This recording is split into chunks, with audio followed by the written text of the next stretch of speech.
Good morning, Andreas. Welcome to day two of the Cardano Summit. What did you think of day one? Thank you, Alfred.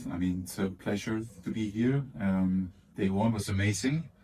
Day one actually was already day two because we had this day zero event, which was very interesting about the governance and all the hackathon and the battle of the builders. And what I saw there already was just so inspiring and mind blowing. And it has only been a year since the last summit, but what's happened in this just 12 months it's just incredible. The speed and the pace that we have in our ecosystem is just like a multiplier from all we know from traditional industry and environments.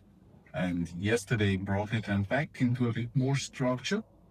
And the people came in. It was a combination of listening to panels or to keynotes, being in panels and listening to these people, bringing a lot of insight of what they do in the daily life. And then the master classes was really amazing. I joined two master classes where they deep dive into specific topics like on the network monitoring, and one was on a specific product around identity. So it's amazing. I loved it. I guess we've come to the point now where growth and adoption is maybe growing exponentially, in Cardano. Because all the tech is here, and now it's all about getting the product out there. We're an amazing city. We're here looking at the overview of Berlin, place with incredible history. What made you choose Berlin, and what was also your part in organizing the summit? Well, yeah, obviously it's part of my teams that is organizing it, and I'm responsible for marketing and comms as well, amongst others. And but literally it's the team effort, and under the leadership of Laura. She's done an amazing job, and yeah, I'm just always awed by when I come here and I see the result of all the hours that they spend into organizing such an event. And people underestimate how much work it is, and so do I.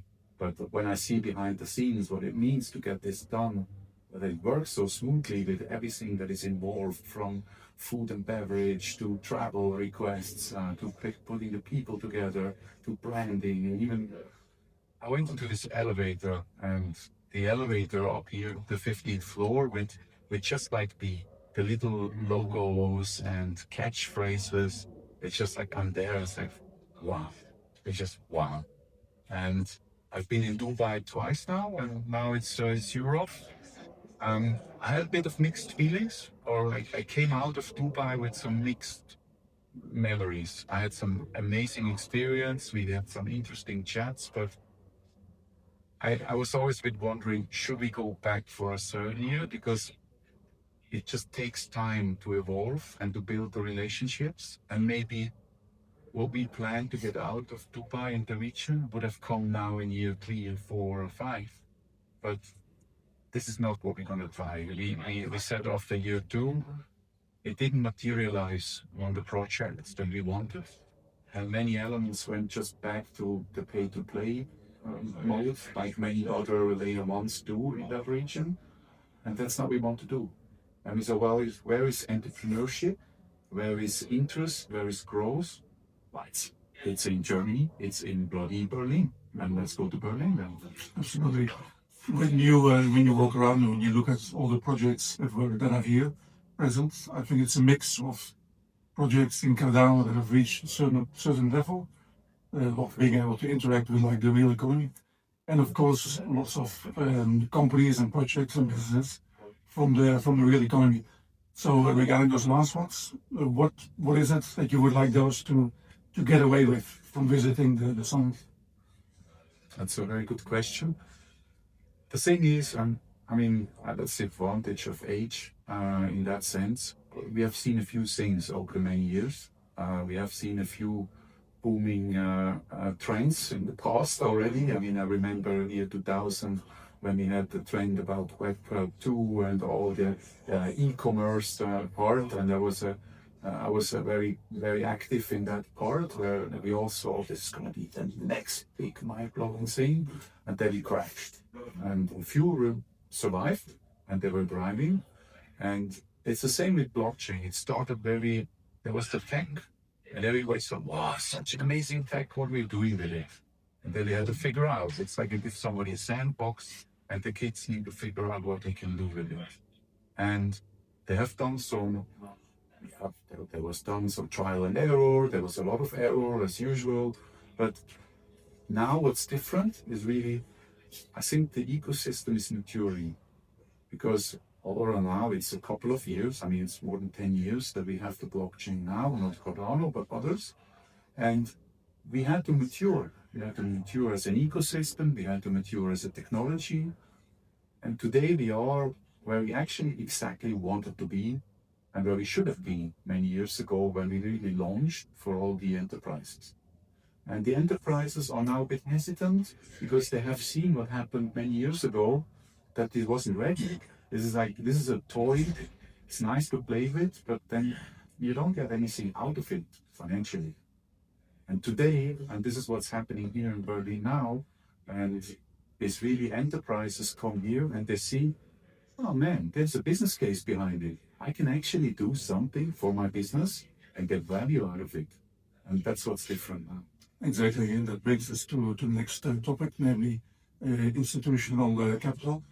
So I think later today on a panel even to give a presentation about this institutional interest capital versus blockchain technology. So, like you say, generally you have to, well, you're describing the problems that Cardano, like every startup really is going through to gain credibility.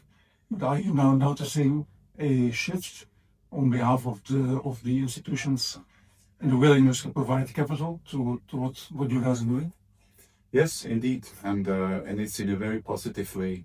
It's not in the way that we wish it would be in the masses, but I would say the quality has increased, and the projects that come in and seek investment.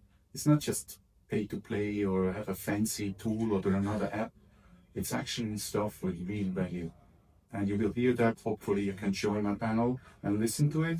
The panelists, what they bring to you is like, there's experienced people that bridge the old world with the new world and show actually how it can be done. And that's what all we wanted. And that's what the foundation is for. We are here to bridge that gap, that the people find each other and they can do business together. That's really great that you also give a definition of what it is that the foundation does, because there's always a bit of mystery regarding, one of these kind of entities. But maybe to round off this interview, give me an example of a couple of like global brands that you guys are now working with. Well, as many. Some of them we actually always a bit hesitant to name. And I give you one of the ones that also my Marcom's team is always, whenever we mention that we collaborate with them, it's always like, oh man, don't mention it. It has such bad reputation. But it actually, it's Petrobras as an example. It's huge, but Petrobras being the main petrol company of Brazil, right? Exactly. And with all the negative that comes with it, is it nation-owned? How is it corrupt in many ways? But they do actual business that needs support in terms of transparency. And what's better to bring transparency than the blockchain? And that's like when you are in a war. You don't make peace with your friends, you make peace with your enemies. And here's the saying, you help the people that need the help, and they definitely need help in transparency. And they're willing to do more, and it takes a while. I mean, transparency is hurtful, huh? If you have been in certain businesses, you don't want to show everything. So step by step, we work with them. So that's certainly one. And then one that is prominently mentioned all the time is Sumi, that we have been now promoting for 2 evenings with special events. Sumi is a company that does the partnership between Service Plan and develops AI agents, right? Exactly. So it actually brings together the whole AI topic together with the blockchain. It anchors this together, and that's another amazing use case. I mean, this is many more to listen. And we have discussions all around. We have amazing companies coming here where we have not yet started, but we try to explain them what can be done. But on many angles, it's a long list. Yeah. The road is still long for Cardano, but the ship is sailing strong, I guess. So, Andreas, thank you very much for the interview. Thank you, And, Alfred. It was a pleasure. Good luck with the panel. Thank you so much. Thank you.